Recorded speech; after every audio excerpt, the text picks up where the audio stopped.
নীলাচল।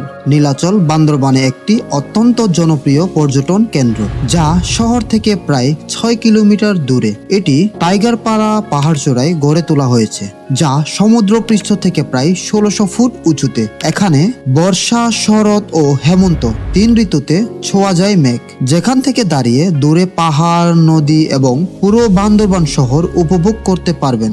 সাধারণ পর্যটকদের জন্য এই জায়গায় সূর্যাস্ত পর্যন্ত অবস্থান করা অনুমতি রয়েছে। আজ সেই নীলাচল আপনাদের ঘুরে দেখাবো।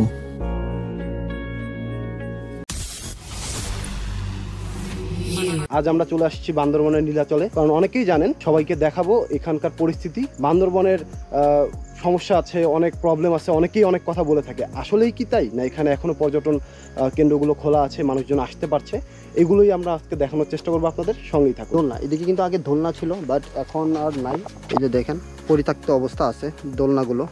আগের মতো মানুষজন অনেক কমে গেছে। বৈষম্য বিরোধী সমস্যা, এর আগে তো করোনা সমস্যা ছিলই, তো যার কারণেই কিন্তু বান্দরবানের পর্যটন স্পটগুলো তেমন বেশি আর আগের মতো ভালো নাই, খারাপ অবস্থায় আছে। আমাদের নীলাচল থেকে কিন্তু খুবই ভালো পাহাড় দেখা যায় আশেপাশে, খুবই সুন্দর পাহাড়। মেবি ওই দিকে যে পাহাড়টা দেখা যাচ্ছে ওইটা মনে হয় চিম্বুক পাহাড় হইতে পারে। ওইটা হচ্ছে বান্দরবান শহর, ওই যে দেখা যাচ্ছে বান্দরবান শহর। বান্দরবান শহরটা তো খুব ভালোই দেখা যাচ্ছে আমার নীলাচল থেকে আর কি। যারা বাইরে থেকে আসবেন তারা কিন্তু নীলাচলে থাকতে পারেন, আর হচ্ছে নীলাচলে যদি থাকতে না চান তাহলে কিন্তু বান্দরবান সদরেও থাকতে পারবেন। সবাইকে নীলাচলের দেখানোর চেষ্টায় আছি আমরা। এখানে যে মোটেলগুলো দেখতে পাচ্ছেন, এগুলোতে কিন্তু কিছু ইস্যু থাকবেই। এখানে একটু এক্সপেন্সিভ হয় এগুলো। তারপরে এখানে কিন্তু নেটওয়ার্কে একটু প্রবলেম আছে, নেটওয়ার্ক একটু কম থাকবে এখানে। একটু দেখে নেবেন যে কোন সিমটা বেটার হয়। কোন সিমটা বেটার হইতে পারে? রবি এবং এয়ারটেল। হ্যাঁ, টেলিটকও বেটার, বাট কিছু কিছু জায়গায় আবার পায় না। এখানে কিন্তু আগে প্রচুর পরিমাণে মানুষ হইতো, বাট এখন বেশি মানুষ নাই। অন্যান্য সময় সকাল 6টা থেকে আপনার রাত 8টা পর্যন্ত প্রচুর পরিমাণে মানুষ ভিড় হয়ে থাকে। এমন অবস্থা। আমাদের বান্দরবানের পরিস্থিতি খারাপ হওয়ার কারণ আর হচ্ছে বৈষম্য বিরোধী ছাত্র আন্দোলন হওয়ার পর আমাদের নীলাচলে প্রচুর পরিমাণে টুরিস্ট কমে গেছে। এটা কিন্তু নাম দিচ্ছে লাবণী পয়েন্ট, না লাবণী পয়েন্ট। এই জায়গাটা দেখতে পাচ্ছেন, এটা কিন্তু লারং পয়েন্ট। এখান থেকে আপনি বান্দরবনের গ্রামের অঞ্চল, যেটা গ্রাম সাইড, এইটা ভালো মতোই দেখতে পারবেন। এই দিকটা হচ্ছে চিংমুক পাহাড় আছে, প্রচুর রোদ আছে। হয়তো বা একটু রোদ কমলে পর্যটক আসতে পারে আবার।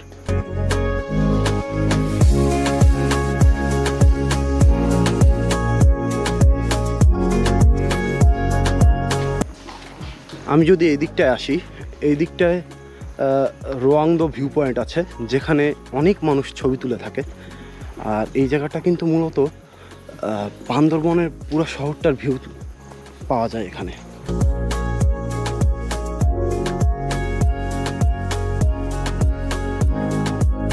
অনেকেই এখানে ছবি তুলে থাকে সাধারণত।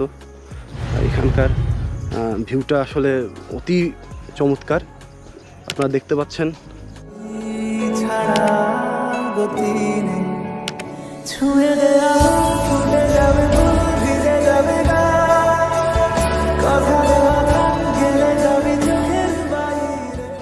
নীলাচলে যদি আসেন, এসে দেখতে পাবেন প্রফেশনাল ফটোগ্রাফার আছে যারা কিনা ছবি তুলে থাকে অর্থের বিনিময়ে।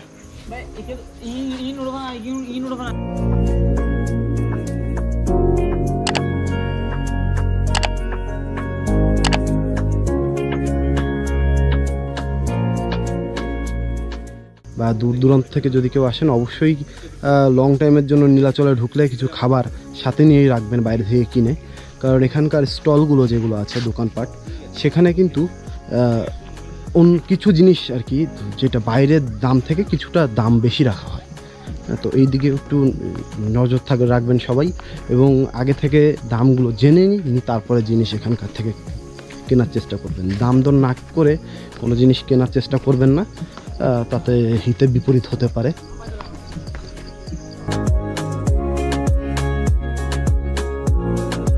তো অভি ভাই, কেমন লাগতেছে এখানে এসে? প্রচুর গরম আসলে। সত্যি কথা বলতে ক্যামেরার সামনে কথা বলার এতটা অভ্যস্ত না, মানুষ কম থাকার কারণে কিন্তু কথা বলতে পারতেছি ভালোভাবে। আমি চাই এই অভ্যাসটা যেন আমার চেঞ্জ হয়ে যায়, যে মানুষের সামনে কথা বলাটা একটু ক্লিয়ার যেন হয় আর কি। আপনাদের ভালোবাসায় যদি থাকে, আপনারা যদি সাপোর্ট করেন, অবশ্যই আমি ক্লিয়ার হয়ে যাব মানুষের সামনে কথা বলার। মোটামুটি এখন কোনো লোক নেই বললেই চলে, যারা আছে খুবই কম, 2-1 মানুষ। দুপুর টাইম, হয়তো বা বিকালের দিকে আমরা আরও মানুষজন দেখতে পাবো, তবে ততক্ষণ থাকতে পারবো কিনা বলতে পারছি না। প্রচুর এনার্জি লস হচ্ছে এই গরমে, প্রচুর সোয়েটিং হচ্ছে। আই হোপ মানুষ আসুক, বান্দরবন ঘুরে যাক, পর্যটন কেন্দ্রগুলো আবারও পাহাড়ের মতোই চিরসবুজ হয়ে থাকুক, এই প্রত্যাশাই করব সবসময়। নাম কি আপনার?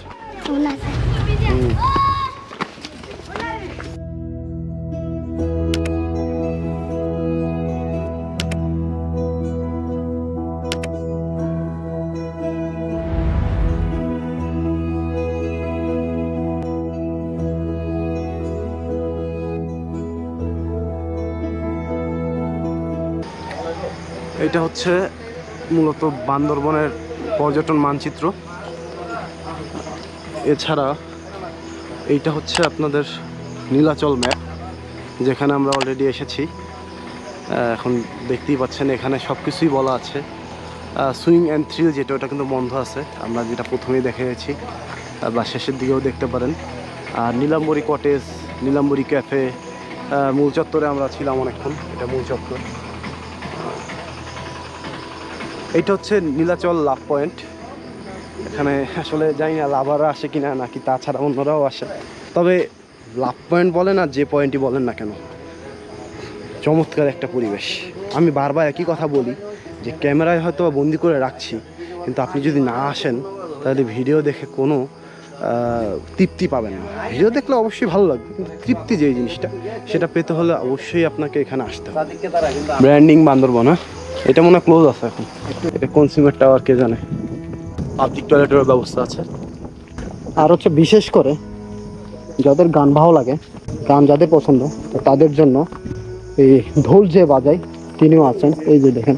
তো সেই ঢোলের তালে কিন্তু আপনারা গান গাইতে পারবেন, পরিবেশ চলে নাচতেও পারে। আর সবচাইতে মানে এই জায়গাটা একদম ঠান্ডা। আপনি যতই গরমের দিনে আসেন না কেন, তবুও কিন্তু এই জায়গাটা খুবই ঠান্ডা থাকে। এই যে দেখেন আমার চারপাশে একদম ঠান্ডা, একটা নিরিবিলি একটা পরিবেশ, প্রচুর ঠান্ডা জায়গাটা। মানে অলরেডি এদিকে যে একটা বাতাস আসতেছে, মানে খুব সেরকম। দেখেন রাস্তাগুলো কি অবস্থা হয়ে গেছে ঠান্ডায়। নীলাচলে কি কি আছে আপনাদের সাথে একটু পরিচয় করাই। এই বোর্ডে যে নামগুলো লেখা আছে সবগুলোই কিন্তু আমাদের বান্দরবনের নীলাচলে আছে।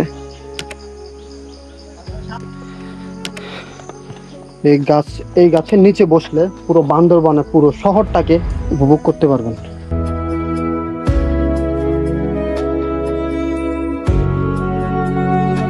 দেয়ালে খোদাই করা আর্ট দেখা যাচ্ছে, সবই আমাদের বান্দরবানে আদিবাসীদের জীবন জীবিকা তুলে ধরা হয়েছে।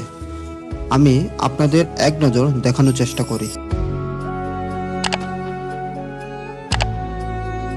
বাই দ্য ওয়ে, আপনারা বান্দরবানে কিভাবে আসবেন, কোথায় থাকবেন, কি খাবেন, সেই বিষয়ে আপনারা অবগত আছেন, তাই আমি আর নতুন করে বললাম না।